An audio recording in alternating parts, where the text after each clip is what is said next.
ಎಲ್ಲ ಮಾಧ್ಯಮ ಮಿತ್ರರಿಗೆ ನಮಸ್ಕಾರ. ಏನು ಈ ದಿನ ಭಾರತೀಯ ಜನತಾ ಪಕ್ಷದ ವಿಶ್ವದಲ್ಲೇ ಬಹುದೊಡ್ಡ ಕಾರ್ಯಕರ್ತರನ್ನು ಪಡೆಯನ್ನು ಹೊಂದಿರತಕ್ಕಂಥ ಬಹುದೊಡ್ಡ ರಾಷ್ಟ್ರೀಯ ಪಕ್ಷ. ಈ ಪಕ್ಷ ಏನು 1980 ಏಪ್ರಿಲ್ 6ರಂದು ಸ್ಥಾಪನೆ ಆಯಿತು.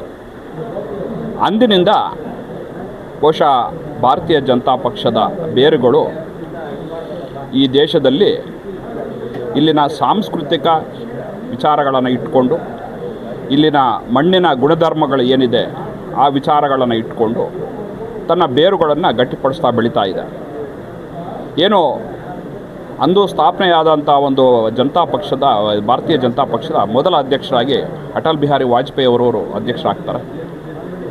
ಆ ತದನಂತರ ಏನು 1984ರಲ್ಲಿ ಈ ದೇಶದಲ್ಲಿ ನಡೆದಂಥ ಒಂದು ಲೋಕಸಭಾ ಚುನಾವಣೆಯಲ್ಲಿ ಬಹುಶಃ ಭಾರತೀಯ ಜನತಾ ಪಕ್ಷ 2 ಸಂಸದರನ್ನು ಗೆಲ್ತಾರೆ. ಒಬ್ಬರು ಗುಜರಾತ್ನ ಮೆಹಸಾನಾ ಲೋಕಸಭಾ ಕ್ಷೇತ್ರದಿಂದ AK ಪಟೇಲ್ ಎಂಬುವರು, ಮತ್ತೊಬ್ಬರು ಪಕ್ಕದ ತೆಲಂಗಾಣ ಕ್ಷೇತ್ರದ ಕರ್ನೂಲ್ ಜಿಲ್ಲೆಯ ಹನುಮಕೊಂಡ ಕಾನ್ಸ್ಟಿಟ್ಯೂನ್ಸಿಯಿಂದ CK ಜಂಗಾರೆಡ್ಡಿ. ಇವರಿಬ್ಬರು ಆವತ್ತು ಗೆಲ್ತಾರೆ. ಆ ದಿನ ಇವತ್ತೇನು ಕಾಂಗ್ರೆಸ್ ಪಕ್ಷ ಒಂದು ನಿಚ್ಚಳ ಬಹುಮತ ಸಾಧಿಸ್ತದೆ. ಸುಮಾರು 414 ಸೀಟ್ಗಳನ್ನು ಗೆದ್ದಂಥ ರಾಜೀವ್ ಗಾಂಧಿಯವರು ಈ ದೇಶದ ಚುಕ್ಕಾಣಿ. ಆದರೆ ಈ ದೇಶಕ್ಕೆ ಭಾರತೀಯ ಜನತಾ ಪಕ್ಷದ ಅನೇಕ ಕಾರ್ಯಕರ್ತರು ತನ್ನ ಜೀವನವನ್ನು ಪಕ್ಷಕ್ಕಾಗಿ ಮುಡಿಪಟ್ಟು ಇಡೀ ರಾಷ್ಟ್ರವ್ಯಾಪಿ ಒಂದು ಪ್ರವಾಸಗಳನ್ನು ಮಾಡಿ ಬೂತ್ ಮಟ್ಟದಲ್ಲಿ ಸಂಘಟನೆಗಳನ್ನು ಗಟ್ಟಿ ಮಾಡ್ತಾ ಕೇವಲ ಒಂದು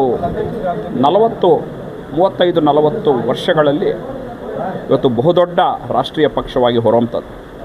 ಏನು 2014ರಲ್ಲಿ ಇವತ್ತು ಏನು 282 ಸೀಟ್ಗಳನ್ನು ಗೆದ್ದಂಥ BJP ವಿಶ್ವ ನಾಯಕ ಸನ್ಮಾನ್ಯ ನರೇಂದ್ರ ಮೋದಿಜಿ ಅವರನ್ನು ಈ ದೇಶದ ಪ್ರಧಾನಿಗಳಾಗಿ ಮಾಡಿದ್ದು ಹೆಮ್ಮೆಯ ವಿಚಾರ.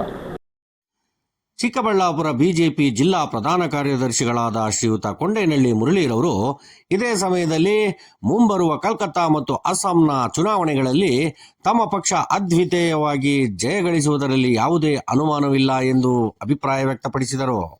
ಈಗಾಗಲೇ ಅಸ್ಸಾಮಲ್ಲಿ ನಮ್ಮದೇ ಸರ್ಕಾರ ಅಸ್ತಿತ್ವದಲ್ಲಿದೆ. ಹೇಮಂತ್ ಬಿಸ್ವಾ ಶರ್ಮಾನವರ ಒಂದು ಗಟ್ಟಿ ನಾಯಕತ್ವ.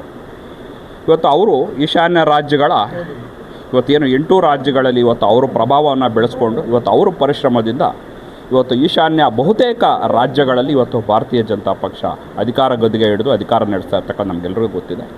ಸೊ ಹಾಗೆ ಇವತ್ತು ಅಸ್ಸಾಂಗಲ್ಲೂ ಕೂಡ ಇವತ್ತು ಅನೇಕ ಅಭಿವೃದ್ಧಿ ಕಾರ್ಯಗಳನ್ನು ಡಬಲ್ ಇಂಜಿನ್ ಸರ್ಕಾರ, ಕೇಂದ್ರ ಮತ್ತು ರಾಜ್ಯ ಸರ್ಕಾರಗಳು ಇವತ್ತು ಡಬಲ್ ಇಂಜಿನ್ ಸರ್ಕಾರ ಏನು ಇವತ್ತು ಕಾಂಗ್ರೆಸ್ ಆಳ್ವಿಕೆಯಲ್ಲಿ ಹಿಂದುಳಿದಿದ್ದಂಥ ಇವತ್ತು ರಾಜ್ಯ ಇವತ್ತು ಅನೇಕ ಒಂದು ಕಾರ್ಯಕ್ರಮಗಳನ್ನು ಒಂದು ತೀರ್ಮಾನಗಳನ್ನು ತೆಗೆದುಕೊಂಡು ಇವತ್ತು ಪ್ರಗತಿ ಪಥದಲ್ಲಿ ಇರೋದರಿಂದ ಇವತ್ತು ಅಸ್ಸಾಮಲ್ಲಿ ನಾವು ಖಂಡಿತ ಗೆಲ್ತೀವಿ.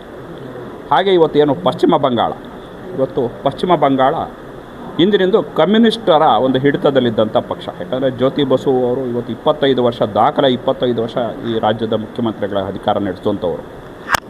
ಈಗ ಬಹುಶಃ ಆ ಕಮ್ಯುನಿಸ್ಟು ಸಿದ್ಧಾಂತಗಳು, ಕಮ್ಯುನಿಸ್ಟ್ ಪಾಲಿಸಿಗಳೇನಿದೆ ಈ ದೇಶದ ನಕಾಶೆಯಿಂದ ಇವತ್ತು ಅಳಿಸಿ ಹೋಗ್ತಾ ಇರ್ತಕ್ಕಂಥ ನಮಗೆಲ್ಲ ಗೊತ್ತಿದೆ, ಅಳಿಸಿ ಹೋಗಿದೆ.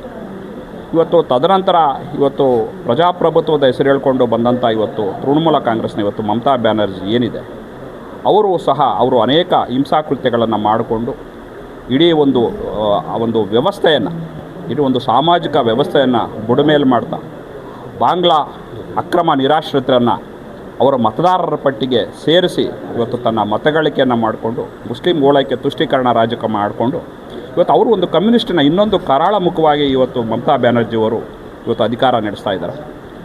ಅದರಿಂದ ಇವತ್ತು ಕೇಂದ್ರ ಸರ್ಕಾರ ಏನು SIR ನೀತಿಯನ್ನು ಜಾರಿಗೆ ತಂದು ಇವತ್ತು ಮತಗಟ್ಟೆ ಪರಿಶ್ರಮ ಮಾಡಿ 60 ಲಕ್ಷಕ್ಕೂ ಹೆಚ್ಚು ಅಕ್ರಮ ಮತದಾರರನ್ನು ಇವತ್ತು ನಮ್ಮ ಮತದಾರರ ಪಟ್ಟಿಯಿಂದ ತೆಗೆದಿದ್ದೀವಿ.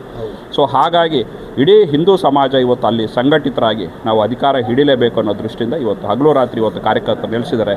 ನಾವಂತೂ ನಿರೀಕ್ಷೆಯಲ್ಲಿದ್ದೀವಿ. ಬಹುಶಃ ಒಳ್ಳೆ ಪರ್ಫಾರ್ಮೆನ್ಸ್ ಅಂತೂ ಮಾಡ್ತೀವಿ.